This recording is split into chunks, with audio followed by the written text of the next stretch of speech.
Hey, good evening, everyone. Another Tuesday evening. Good to be around again for another session. I want to say welcome to the regulars, welcome to the new folks. If you're watching on catch up, I might go across there. I'm not going across there. I'm just watching my other screen with Facebook. It's not all on the same thing. Just to wish you well for the evening. I'll be on for about 20-25 minutes, so welcome. We're looking at protecting yourself from being gaslighted in your relationship. It does happen.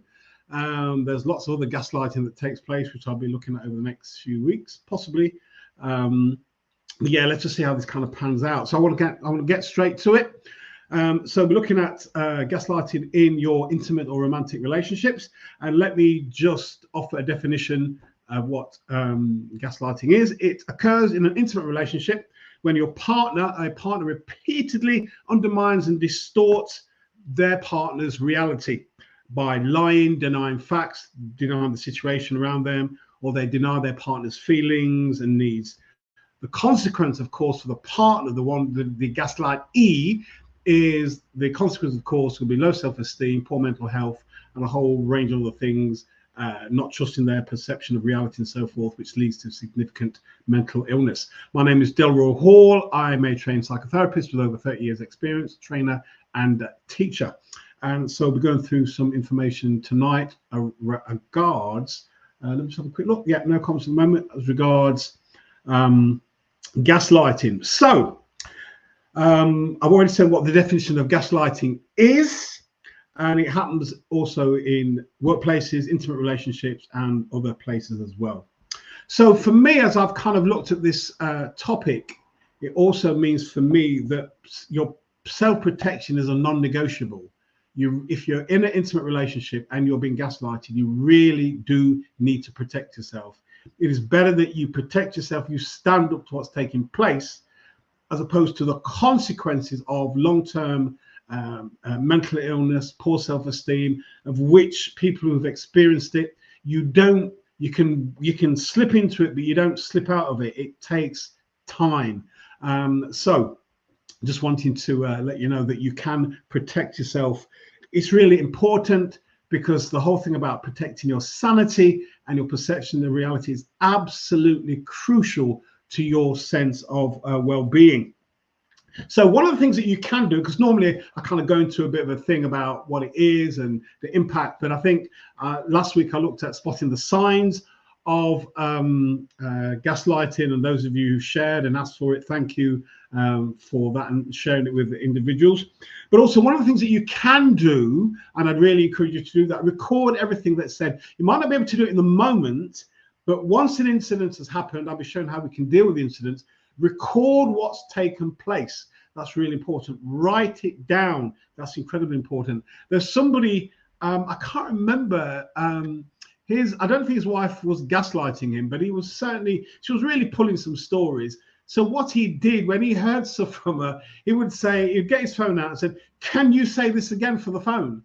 And in many instances she didn't. But what he did, he was about taking control, because one of the things about the gaslighters, they want to be in control, and what you need to do is to take control as quickly as possible. Good evening, Sonia, and anyone else who's watching silently behind the scene, behind the curtain, behind the doors. Welcome to you this evening. So it's really important that you record everything that says, because what you can do at a later date, when they bring things up, which they do, and their gaslighters lie, you can say, no, this is what was said, and you've actually got it earmarked. Now, of course, if you write it down longhand, you need to make sure you keep it safe. And if you write it down as a document on your computer, you need to make sure you password it, make it safe, so you only go into it when you want to input some stuff. And maybe if you have something in the cloud, that you certainly put a password on, and you might want to not put any input or write the document when you're in your house. That might not be helpful. So that's one, writing things down. That's really, really important. And I'll say a bit more about that in a bit. Also, what you want to do is cut off their oxygen supply. So let me explain what I mean. Gaslighters love you to lose your rag, lose your temper, really kind of got out of control. So what you really need to learn is not to lose your temper and because that feeds into the way that they think. So don't argue with them. Don't get emotionally agitated. Don't engage with them, because they really do love that. And be indifferent about their comments. So, for example, if they say something you know it's not true, and you just act very, very indifferent about it. Don't allow it to bother you. Now, one of the things I need to say is this. I recall when I was doing some training in solution-focused therapy, I can't remember where the place was, but they tried this solution-focused therapy. So basically, solution-focused therapy, for those of us not in the therapy world, is a lot of therapy kind of focuses on the problem. But what the solution-focused therapy does, focus on solutions. Now, let me give an example. If, for example, you go to see a solution-focused therapist and you say, I've been feeling really depressed over the last 2 weeks or the last month, they then would say to you, are there any days that you've not felt as depressed? So you might say, well, yeah, I remember last Thursday I didn't feel depressed. Okay, what happened on the Thursday? What happened on the Wednesday that you were doing that enabled you that Thursday you didn't feel as depressed? So it helps you to think through what contribution you made to not feeling as bad. And then it's a kind of building up on that and developing strength and so forth. So it's a kind of strength orientated way of working. Now, what happened in the first instance, they did the work with women in abusive relationships. And one of the things they said was this: as we do this work together and you go stronger, will you be safe? Because this is what can happen. As the person who's abused gets stronger, that can trigger and escalate the abuse from the abuser. So the abuser then might increase the levels of intensity of abuse to keep the person quiet, or they may react from how they see their partner transforming and growing and becoming stronger, then back off and the relationship changes either way. So one of the things that occurred to me as I was talking about standing up to somebody who's a gaslighter, will you be safe? Because if you then begin to challenge somebody who is a gaslighter, then there comes some difficulties. However, I read something from somebody during the week. It was a really good observation that he thought he was being gaslighted until he spoke to the individual and they were able to, a period of time, tease things out, and he realized he wasn't being gaslighted at all. I would say the person who you're able to do that with is not a gaslighter, because gaslighters, generally speaking, they intensify the pressure, they escalate things, and quite often there's no room for discussion and to move things forward.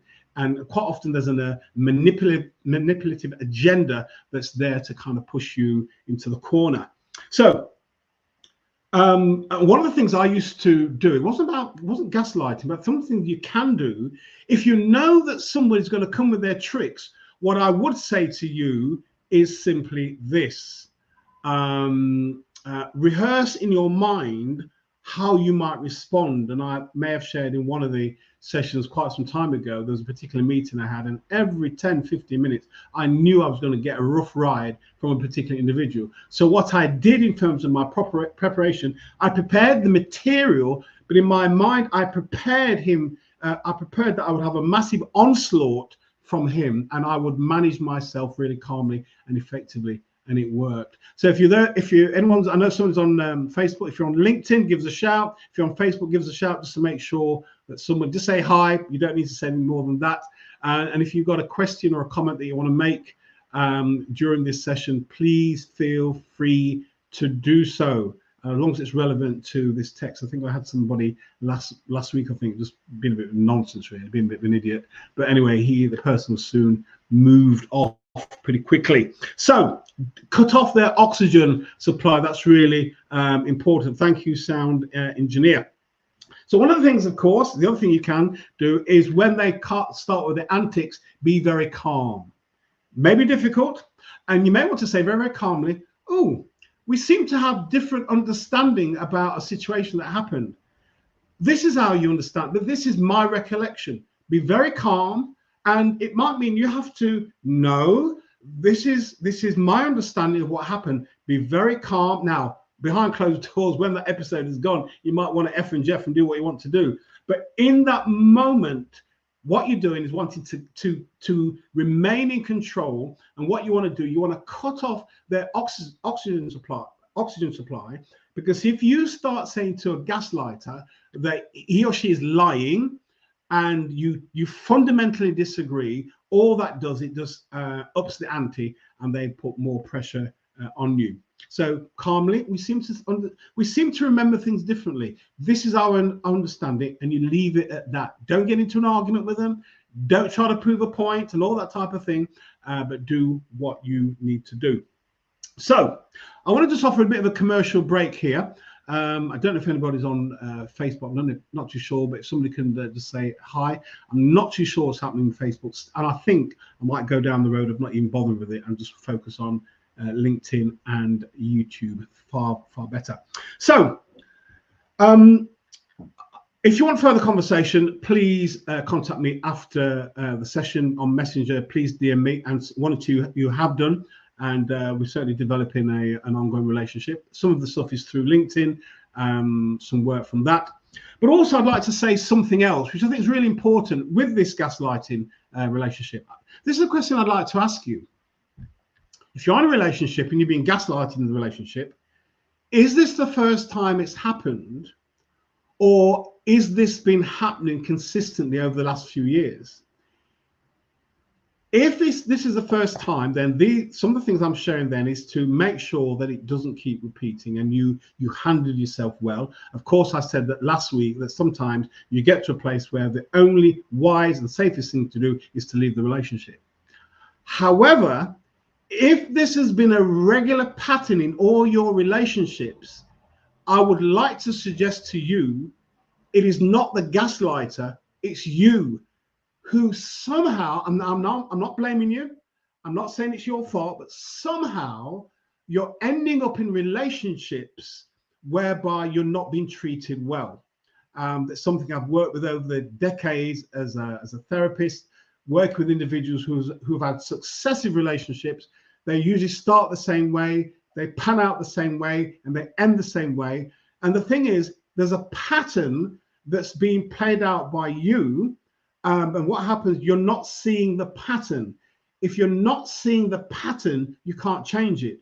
When you then become aware of what's taking place, then you can do something about changing. But if we're not aware, we can't change what we're not aware of. So if you're in your third or fourth relationship and you're saying to yourself, this is not the first time it's happened, this has happened on numerous occasions, it really is time to seek help, because it's not the person, it's the type of person you're attracted to and they're attracted to you. And what I do know from working as a psychotherapist, if you stay with the process, the end result is that if you see somebody like that again in the future, you know what the signs are and you chop the relationship off before it gets any movement in moving forward. And quite often you then are open and you're attracted to a different type of individual, a different type of partner. It's amazing how, all of us want good relationships. I don't know anybody who wants a bad relationship, but I see repeatedly, it's usually women, but not always, can happen with men as well, end up in really dire relationships. And then they meet somebody who is really good, treats them with kindness, and then they sabotage the relationship. Something is going on for you. There's a pattern that's going on for you. It needs to be looked at, processed, worked through, and come through the other side as a changed individual. So they are just for information. And if that's happening to you, please DM me and let's see if we can have a conversation and take it from there. Okay, so number 4, and here's a good one. If you are in a relationship and the person you suspect is gaslighting you, what you can do, not in the heat of the moment, because you're kind of trying to keep things at bay, once things have calmed down, you can suggest, listen, let's write about how we see things from our perspective. Now, if the person does that, you've got a crack in the door that he or she wants something different in the relationship. I would say then that person is not necessarily a gaslighter, but got in some form of kind of crazy way of interacting with you. Let's write about how we've seen this thing from our perspective, and then sit down. We can talk about it. So there's a mental health worker. Her name is Natalie Rosada, and this is a method that she suggests. Working with individuals, something has happened, something's kicked off, and then it's usually the gaslightee will say, look, let's step away from this. Let's see how we understand it from each perspective. Let's come back and let's talk about it. Not in the heat of the moment. And she says that it can be quite revelationary and revealing what happens when that takes place. The other thing, of course, is that she says that what you can do, you keep a record of what's been written and what's been said. So then that helps you to confirm your sanity and your perception of reality. And my addition to that is that what you're doing is that you're gaining control, or you're maintaining control, and things are not going out of control how the gaslighter might want it. So that is something to really consider if that is something that's really important to you. So I'm going to finish on this. It's a really short one today. Summary. You can't control the behavior of other people, but you can control your behavior, your responses, and what you think and what you say. There's a quote you would have heard me share from Viktor Frankl quite some time ago, but it's a phrase worth sharing again. Everything can be taken away from a person, he says man, but a person, but one thing, the last of the human freedoms, to choose one's attitude in any given set of circumstances, to choose one's own way. Remember, Viktor Frankl was a Hungarian psychiatrist in the prison of war camp, and he saw the horrors of what human beings can do to other human beings, and he was able to, in this real dire situation, understand that in those critical moments where it seems though your life is under threat, he says, one of the last things that can't be taken away from any human being is the ability to choose what action they're going to take in that particular moment. So he said that everything can be taken away from a person, but one thing, the last of the human freedoms, to choose one attitude in any given set of circumstances, to choose one's own way. And then he says, when we are unable to change the situation, we are challenged to change ourselves. So if you find yourself in a relationship where you know you're being gaslighted, don't be passive. Don't succumb to the antics and the behavior, the manipulation of the gaslighter. There are things you can do. It's quite interesting talking to somebody last Friday, I think it was, who was not familiar with the term gaslighting, watched one of these programs, watched one of these broadcasts, and they went and did some research on it. And that's what it's meant to do. I want us to have more than a dopamine hit, that it comes on a Tuesday and we feel a bit high about it. I want us to do something that we can live better lives. So if we're in a relationship whereby you're being gaslighted, do not be passive.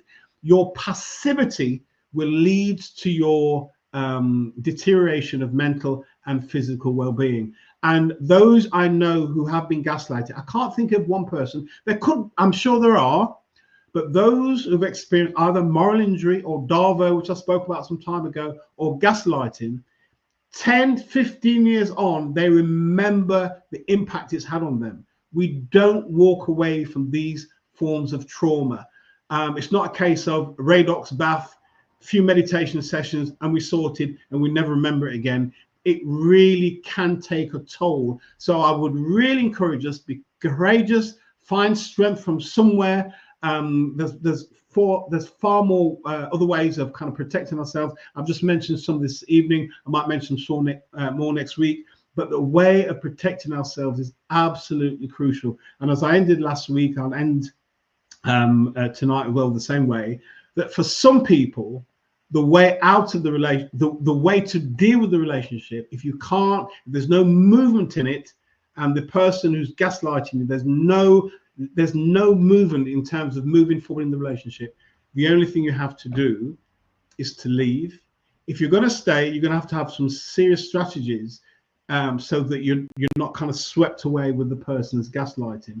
But it seems to me that what you have to do at some point is to leave the relationship. And one of the things I do know is this: that when we have to make decisions, sometimes it takes a long time to make certain decisions. I've been there. It's taken me quite a while to make certain decisions in my life. But when you do make them, there will be somebody there who will be supportive, helpful. You won't sink or crumble. You will carry on. But when we fear, it's such a struggle, and it seems insurmountable. But we can take the first step towards our liberation and our freedom. Okay, good. If there's no other questions or comments, I'm done for this evening. Short session this evening. Things that we can do to protect ourselves. We don't need lots of stuff. But it's about implementation. That's the thing. Implementation. And if you found it beneficial, please leave a comment and please DM me on Messenger or a LinkedIn or even YouTube. I'll pick it up and we can have a further conversation. So wish you well. Enjoy the rest of your evening and your week, and take care, and I'll see you all next week. And thank you very much indeed for your time. You can go and watch whatever's on now at 7:30. I'm not even too sure what's on, but anyway, enjoy the rest of your evening. Go well. Josh Wayne. Oh, right. Okay, Josh. Yeah, thank you. Not too sure if I've seen him before, but if it's your first time, welcome. Glad you found it really useful. Put the things into operation, and yeah, don't allow yourself to go down the gaslighters rabbit hole. Protect yourself as best as you can. Wish you well, and those of you who are watching silently, thank you very much indeed for your time. I really do appreciate it. Go well, take care, all the best. Bye-bye.